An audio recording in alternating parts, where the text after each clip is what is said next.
গতকাল কলকাতাতে সাংবাদিক বন্ধুদের উপরে যে ধরনের আক্রমণ হয়েছে এই বিষয়ে সবাইকে জানানো প্রয়োজন বলে আমার মনে হয়েছে। এই মিছিল শান্তিপূর্ণভাবেই এগোচ্ছিল। তার মধ্যে কলকাতা এবং পার্শ্ববর্তী এলাকা থেকে ভোটে হারারা সাপ্লাই করেছেন। পুলিশ পুরোটাই সংযত ছিল, টিভি মিডিয়া সবাই দেখেছে।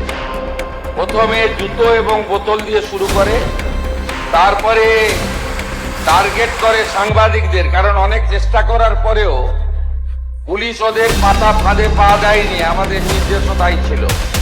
6 জন সাংবাদিক বন্ধু যারা গুরুতর জখম হয়েছেন, রক্তপাত হয়েছে, তারা সরকারি হসপিটালে চিকিৎসা নিয়েছেন। মোট 6টি মামলা রুজু করা হয়েছে এবং এই মামলাগুলিতে এই বিধানসভা থেকে পাস হওয়া গুন্ডা দমন আইন যুক্ত করা হয়েছে।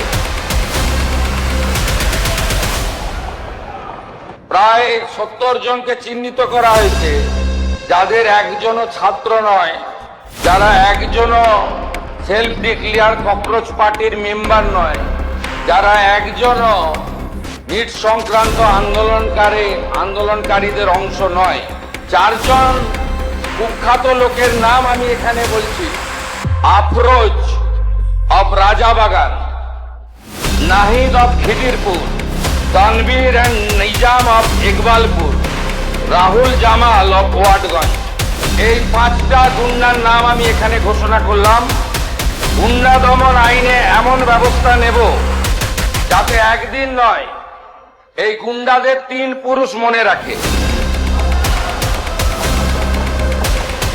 আমি সমগ্র বিধানসভার পক্ষ থেকে সাংবাদিক বন্ধুদের উপরে শারীরিক আক্রমণের নিন্দা করছি।